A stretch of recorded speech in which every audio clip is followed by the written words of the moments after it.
Hello ಸ್ನೇಹಿತರೆ, ಹೇಗಿದ್ದೀರಾ ಸ್ನೇಹಿತರೆ? ಇವತ್ತಿನ ಈ ವಿಡಿಯೋದಲ್ಲಿ ಈ ಒಂದು ರೈತರಿಗೆ ಸಂಬಂಧಪಟ್ಟಿರೋ ಹಾಗೆ ಕೆಲವೊಂದು ಸಬ್ಸಿಡಿಗಳನ್ನು ಕೊಡ್ತಾ ಇದ್ದಾರೆ. ಪ್ರತಿಯೊಂದು ಜಿಲ್ಲೆಗಳಲ್ಲೂ ಪ್ರತಿಯೊಂದು ತಾಲೂಕುಗಳಲ್ಲೂ ಕೊಡ್ತಾ ಇದ್ದಾರೆ. ಇದ್ರ ಬಗ್ಗೆ ಹೇಳೋದಾದ್ರೆ ಇದನ್ನ ಯಾರು ಸಹ ಉಪಯೋಗನೇ ಮಾಡ್ಕೊಳ್ತಿರಲ್ಲ, ಅರ್ಥ ಆಯ್ತಾ? ಈಗ ಫಾರ್ ಎಕ್ಸಾಂಪಲ್ ಎಷ್ಟೋ ಜನ ರೈತರು ಇರ್ತಾರೆ, ಬೆಳೀತಾ ಇರ್ತಾರೆ, ಬಟ್ ಅವ್ರಿಗೆ ಈ ಟೈಮ್ನಲ್ಲಿ ಮಳೆಗಾಲ ಇಲ್ಲ, ಮಳೆನೂ ಇಲ್ಲ, ಒಂದು ಬೆಳೆ ಸಿಕ್ಕಾಪಟ್ಟೆ ಹಾನಿಯಾಗಿರ್ತದೆ, ಅರ್ಥ ಆಯ್ತಾ? ಬೀಜಗಳು ತಗೊಳ್ಳೋದಕ್ಕೆ ದುಡ್ಡಿರೋದಿಲ್ಲ, ಯಂತ್ರೋಪಕರಣಗಳನ್ನು ಬೈ ಮಾಡೋದಕ್ಕೆ ದುಡ್ಡಿರೋದಿಲ್ಲ.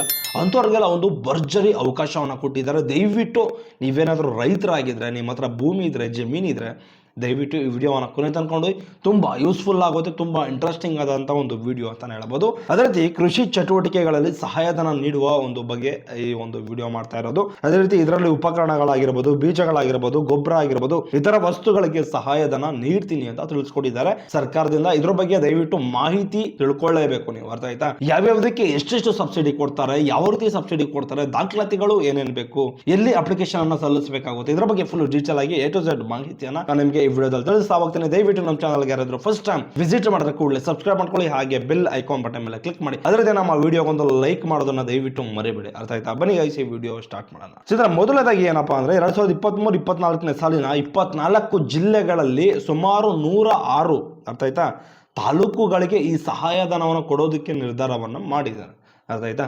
ಅದರಲ್ಲಿ ಮೇಯ್ನ್ ಆಗಿ ಕೃಷಿ ಭಾಗ್ಯ ಯೋಜನೆಯ ಕೆಲವೊಂದು ಪ್ರಯೋಜನಗಳು ಯಾವ ರೀತಿ ಇರ್ತದೆ ನಿಮಗೆ, ಇದ್ರ ಬಗ್ಗೆ ಫುಲ್ ಡೀಟೇಲ್ ಆಗಿ ತಿಳ್ಕೊಳ್ತಾ ಹೋಗೋಣ.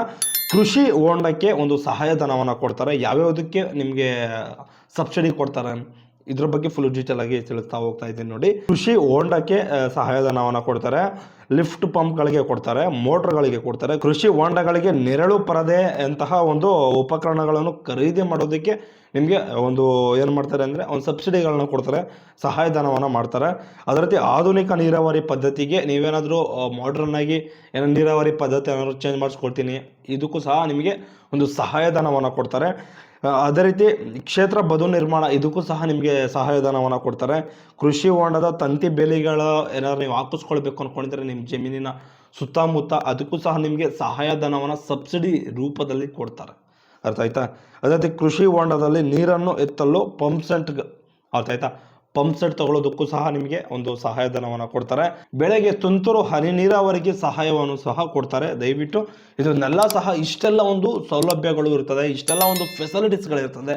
ನೀವು ದಯವಿಟ್ಟು ಇದನ್ನೇನು ಮಾಡ್ತೀರಂದರೆ ಸದ್ಬಳಕೆ ಮಾಡ್ಕೊಳ್ಬೇಕು, ಅರ್ಥ ಆಯ್ತಾ? ಉಪಯೋಗ ಮಾಡ್ಕೊಳ್ಳಿ. ಎಷ್ಟೋ ಜನಕ್ಕೆ ಇದ್ರ ಬಗ್ಗೆ ಮಾಹಿತಿ ಗೊತ್ತಿರ್ತದೆ, ಸೋಂಬೇರಿಗಳು ಇರ್ತೀರ, ದಯವಿಟ್ಟು ಆ ಥರ ಮಾಡೋದಕ್ಕೆ ಹೋಗ್ಬೇಡಿ. ನೀವೇನು ಮಾಡ್ತೀರಾ ಅಂದರೆ ದಯವಿಟ್ಟು ಇದ್ರ ಬಗ್ಗೆ ತಿಳ್ಕೊಂಡು ನೀವೇನು ಮಾಡ್ತೀರಾ ಅಂದರೆ ಇದಕ್ಕೆ ಅಪ್ಲಿಕೇಶನನ್ನು ಹಾಕಿಸ್ಕೊಳ್ಳಿ. ಅದೇ ರೀತಿ ಈ ಸೌಲಭ್ಯವನ್ನು ನೀವು ಪ್ರತಿಯೊಬ್ಬ ರೈತರು ಸಹ ಪಡ್ಕೊಳ್ಳೇಬೇಕು, ಪಡ್ಕೊಂಡ್ರೆ ತುಂಬ ಒಳ್ಳೆಯದು, ಅರ್ಥ ಆಯ್ತಾ? ಸರ್, ಅದೇ ರೀತಿ ಅರ್ಹತೆಗಳು ಏನೆಲ್ಲ ಇರಬೇಕಾಗುತ್ತೆ, ಏನಿದ್ರೆ ಇವಾಗ ಕೆಲವೊಂದು ಕಂಡೀಷನ್ಸ್ಗಳು ಇರ್ತವೆ.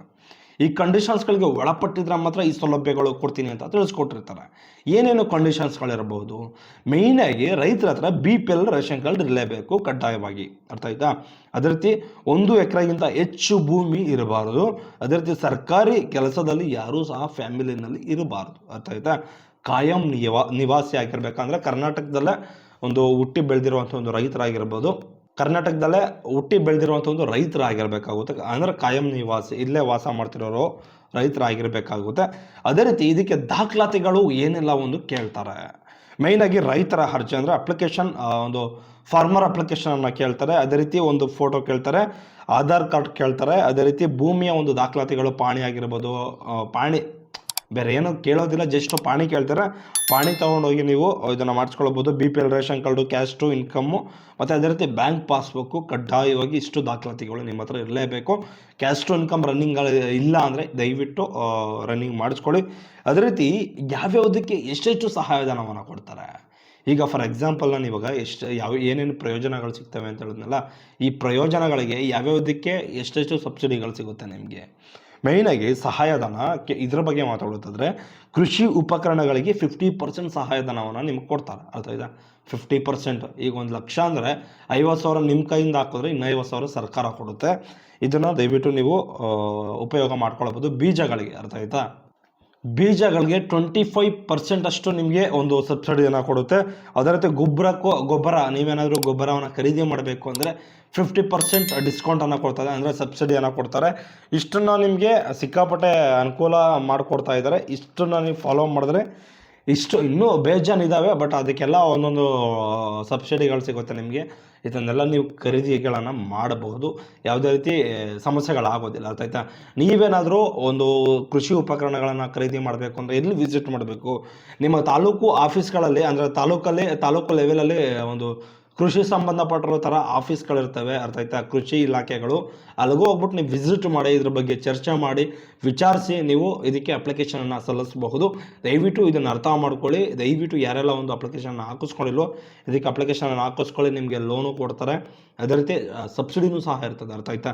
ಇದ್ರ ಬಗ್ಗೆ ಪ್ರತಿಯೊಬ್ಬರಿಗೂ ಸಹ ಎಷ್ಟೋ ಜನಕ್ಕೆ ಗೊತ್ತಿರೋದಿಲ್ಲ. ದಯವಿಟ್ಟು ಈ ಮಾಹಿತಿಯನ್ನು ಪ್ರತಿಯೊಬ್ಬರಿಗೂ ಗೊತ್ತಾಗೋ ಥರ ನೀವು ಈ ವಿಡಿಯೋನ ಶೇರ್ ಮಾಡಿ. ಅದೇ ರೀತಿ ನನ್ನ ವಿಡಿಯೋಗೊಂದು ಜಸ್ಟ್ ಒಂದು ಲೈಕ್ ಮಾಡಿ ಸ್ನೇಹಿತರೆ.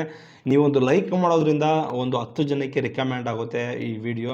ದಯವಿಟ್ಟು ನನ್ನೊಂದು ಸಣ್ಣ ರಿಕ್ವೆಸ್ಟ್ ಅಷ್ಟೇ ಇದು. ಓಕೆ ಗೈಸ್, ಬಾಬಾ. ಇದೇ ರೀತಿ ಯಾವುದಾದ್ರೂ ಅಪ್ಡೇಟಿಂಗ್ ಆದಂಥ ಒಂದು ವಿಚಾರಗಳಿದ್ರೆ ತಿಳಿಸ್ಕೊಟ್ಟು ಅಂತ ಒಂದು ಪ್ರಯತ್ನ ಮಾಡ್ತೀನಿ. ನನ್ನ ಚಾನಲ್ಗೆ ಸಬ್ಸ್ಕ್ರೈಬ್ ಮಾಡ್ಕೊಳ್ಳಿ, ಹಾಗೆ ಬೆಲ್ ಐಕಾನ್ ಬಟನ್ ಮೇಲೆ ಕ್ಲಿಕ್ ಮಾಡಿ. ಬಾಬಾ, ನೆಕ್ಸ್ಟ್ ವಿಡಿಯೋದಲ್ಲಿ ಸಿಗೋಣ.